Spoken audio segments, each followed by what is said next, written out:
Hey, what's ready? Welcome back to News Dose. And open up the week, we get to talk about a quiet but really also a major announcement for Xbox and for Nintendo in this case. Both just got some great news, contrary to what a lot of people have been actually telling me for years on this very channel. I guess I was right after all, so we're going to get into all of that, as well as another baffling decision for the Switch 2. So stay tuned, but first, I want to thank my supporters on Patreon and on YouTube memberships. Thank you just so much for what you do, and you will receive this video through early access. Let's go get right into things, though, starting off with Mario Galaxy 1+2. There's been a lot of controversy over its price, and I think rightfully so. As we talked about last week, I think there's no justification whatsoever for its price. These games should not be $40 a piece digitally, nor should they be $70 physically to get them both together. However, it's now been revealed that they did receive a bigger upgrade than what we initially expected. And when I say that, I mean we previously had no expectation whatsoever for any kind of upgrade at all.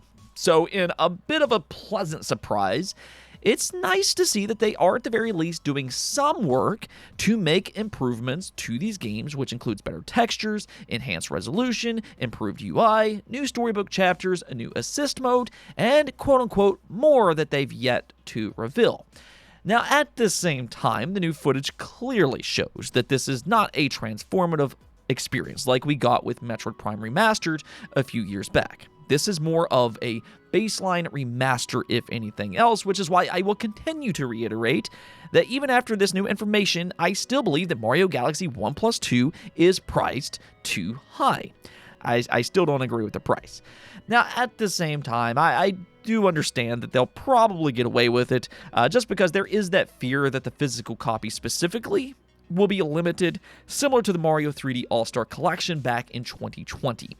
So people are going to rush out and buy that physical copy especially, but even still, Nintendo, in my opinion, is definitely taking advantage of their loyal fans here, and as much as I like Nintendo and I like the Switch 2, that kind of feels like a trend this generation. Now, speaking of Nintendo, though, .mu dropped an update for Ninja Gaiden Ragebound for the Nintendo Switch, and this includes a 60 FPS mode. A lot of fans were very upset when it was initially locked to just 30 frames per second, especially for consumers who owns a Switch 2, and well, .mu has ultimately agreed with that opinion and opened it up to include a 60 FPS option. But here's the thing. They are recommending this mode only if you have a Switch 2. While technically you can play in this mode on the Switch 1, considering it, yes, is a Switch 1 game, they're, however, telling fans that this new mode is recommended specifically for the Switch 2. So in other words, it'll likely be inconsistent if you play it on the Switch 1, which is why it was originally locked to just 30 FPS in the first place. Now, at the same time, though, I love that .mu did this. They listened to the feedback online, and they handled it in, I think, a really smart way, knowing that a lot of people are, yes, migrating over to the Nintendo Switch 2. Meanwhile, we have other companies that are seemingly just incapable of offering any kind of upgrade for the Switch 2, which is, quite frankly, baffling to me. And you know what? I was going to save this for the end of the video, but let's just go ahead and talk about it now. So for our next topic, Square Enix announced that not only is Dragon Quest VII Reimagined a Switch 2 game keycard, but on top of that, if you buy the Switch 1 version, you will be locked out from any kind of Switch 2 upgrade. You instead will have to repurchase the entire game again. And the thing is that this is becoming a trend for Square Enix cross-generation Nintendo games. They're also doing the same thing for Octopath Traveler 0. And to me, it just doesn't make a lot of sense. I mean, first off, I don't really see how this is good business. To me, if I were a business looking to make some extra money, then I would view this situation as an opportunity to get physical collectors to buy a Switch 1 version as an alternative option to Switch 2 keycards. Because as we've seen, a lot of customers are refusing to buy those. And then what Square Enix could do for those Switch 1 copies is that they could offer a $10 upgrade to make some extra money. So it would kind of be a win-win for both the customers and for Square Enix alike, but Instead, for whatever reason, Square Enix just seems to be okay with potentially selling less units and also just making less money in the process by not offering an upgrade. I mean, I guess maybe they're banking on the idea that Switch 1 customers will ultimately buy the game again for the Switch 2, but I just can't imagine that would be anywhere near as common as a customer paying just an extra $10 for an upgrade. And I think what makes this situation even more frustrating is that we've already seen various other companies, including smaller companies, mind you, offer some kind of Switch 2 upgrade. Fantasy Life I, Ninja Gaiden Ragebound, as we just talked about, and oddly enough, even Dragon Quest HD 2D all offer Switch 2 upgrades. So we know that it's not only possible, but Square Enix themselves have actually done it before, yet for whatever reason, they just don't seem to want to do that with all of their games going forward. I mean, maybe there's some kind of technical issue that's keeping this from happening, but if that's the case, then they should just come out and say so, because their silence right now is deafening for fans. All right, now continuing on here, though, just staying on the topic of Square Enix, I guess we're talking a lot about them today, but they made a quiet yet also major announcement for both Xbox and for the Nintendo Switch 2. And this has been a volatile conversation for about 5 years now, which is kind of crazy to think about, but yeah, that's true. Back in 2020, they launched the Final Fantasy VII Remake exclusively for the PlayStation 4, which I thought was a terrible idea even back then.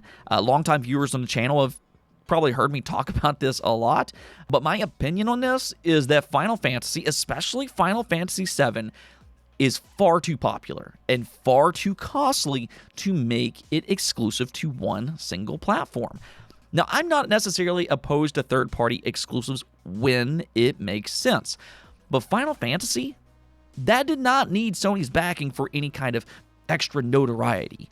Everybody already kind of knows the Final Fantasy franchise, and it could have sold several more million if it would have launched on PC and on Xbox day one back in 2020. And that ultimately would have been better for the future of Final Fantasy, because that keeps the franchise relevant and it also helps its mindshare grow. Instead, though, all Square Enix did was cut off millions of potential customers for a short-term paycheck by Sony. PlayStation was really the only winner in that deal. Square Enix was major losers there. And eventually, they kind of figured that out under new leadership. They learned their lesson the hard way. I mean, they could have just came to me. I would have told them right away, but whatever. The good news here is that they're now correcting it by releasing games like Final Fantasy XVI on Xbox and Final Fantasy VII Remake on both Nintendo and on Xbox. It's been a slow rollout, but it's finally happening, and that includes Rebirth for next year. Really check both of those games out, though, if you haven't already, because they are amazing. But there still, however, has been one major question, and that's for Final Fantasy VII Remake Part 3. Will that also be available on Xbox and on Nintendo? Because the one mystery that's yet to be uncovered is whether or not Sony and Square Enix signed some kind of exclusive contract before the new leadership decided to fully focus on multi-platform. In other words, is Square Enix locked out of a multi-platform launch thanks to their previous leadership and the poor decisions that they made? Well, the good news here is that Square Enix has now officially confirmed that Part 3 will in fact be available on Xbox, on PC, and on the Nintendo Switch 2. In their announcement, they said that's not all. The remake trilogy will also be making its way to the Switch 2, Xbox Series X and S, and Xbox on PC, as well as PlayStation 5, Steam, and the Epic Game Store. Now, even with this news here, admittedly, there is still a narrative going around that they didn't flat out confirm that it will be a simultaneous launch, which, okay, I guess is technically true. I mean, I guess we still need that 100% confirmation just so everybody fully settles down on this topic. But like I've been saying all along, it's not a matter of if anymore. It's really a matter of when. I've had a lot of pushback on this topic these past few years. The rabid fans out there told me that it was never going to happen.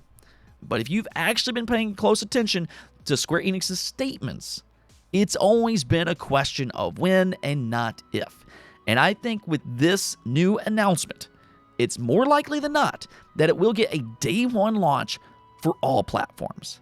And instead of crying about a lost exclusive, maybe realize that just like the Persona franchise, that this is the best thing for the future of Final Fantasy. Just saying. All right, now one more thing before we go, and this is also fantastic news. Expedition 33 has officially surpassed 4.4 million units sold. And that's not including its total players. Keep in mind that number will go up even more, considering that it's also available in Game Pass. So this really tells us two things. One is that no, Game Pass does not in fact kill games, as many people like to claim, but even more so is that turn-based JRPGs can still perform very well despite what some of these bigger AAA publishers believe. Companies like Square Enix, again, we've talked a lot about them today, but they've shied away from these type of games for their bigger franchises like Final Fantasy as one such example. But clearly, these games can still sell very well when done right. The JRPG community is very big. And as we saw here, they showed up in a major way for this game. Because, well, it's a good game.